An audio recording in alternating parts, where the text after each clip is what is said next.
In war games, you're going to be using a lot of these objective markers. Well, we can all agree that this is objectively boring. Let's try to make these a little more interesting. Objective markers can take the form of buildings, landmarks, weird stone shards like these ones I've made. Today, we're going to make a wagon, and this is one of my favorite things I've ever made. What inspired this build is a build article I found on Mordheim called the Witch's Wagon. In the description, you'll be able to find a link to download this yourself. The most important part of this build is the wheels, so I've included a PDF template you can print out, an STL if you have a 3D printer, and a laser cut file if you have a laser cutter. And all of that is free, so you can build this now if you wanted.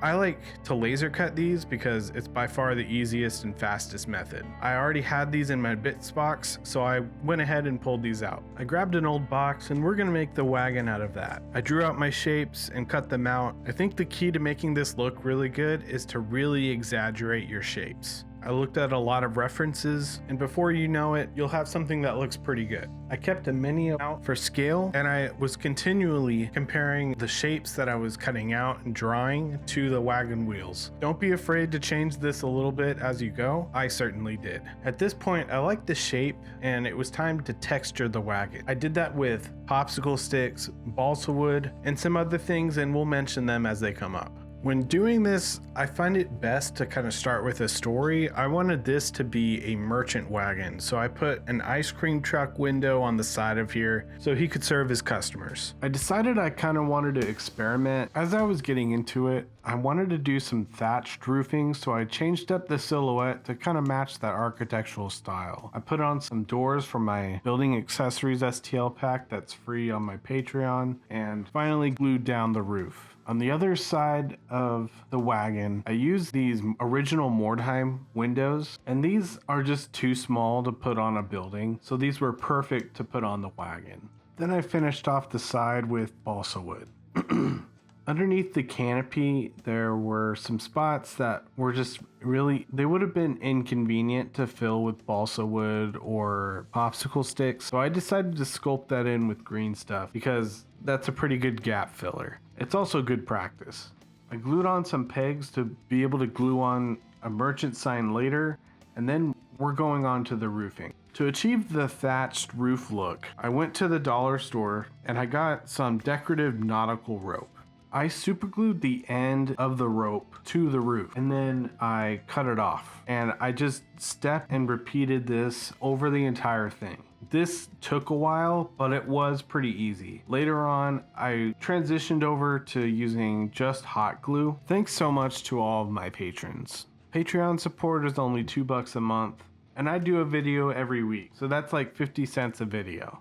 On Patreon, I provide a bunch of free templates, STLs, and much more. Patrons get early access to all the stuff that I'm working on throughout the week, as well as sneak peeks to the builds while I'm working on them. And otherwise, continue watching the videos, check out the backlog, and subscribe. Leave a comment and a like. It goes a long way to push this video out to more people.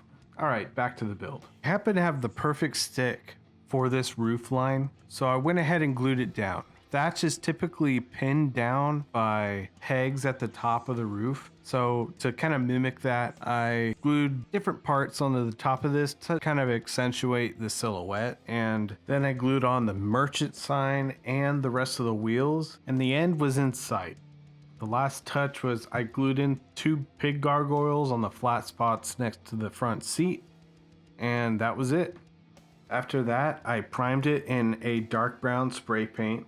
Then I overbrushed everything in a rich brown color, progressively going up on that highlight. Then I just dry brushed over all the thatched roof with a yellow. On my home printer, I printed out a merchant sign, and I just glued this on with matte Mod Podge. Before installing it, I painted the back of the paper with a tan and the edges as well. As a final step, I added a curtain onto the window with a wallpaper file that I printed out a long time ago. Honestly, it looked really great. And that's basically it. So thank you so much for watching. I really appreciate it. Don't forget to like and comment. It goes a long way to support the channel. And push this video to new audiences. If this video hasn't earned your subscription, go check out the backlog. I've been making weekly content for more than 2 years now, and it's honestly been a lot of fun. If you have any questions about the build, leave a comment. I answer every single one. All right, have a good one.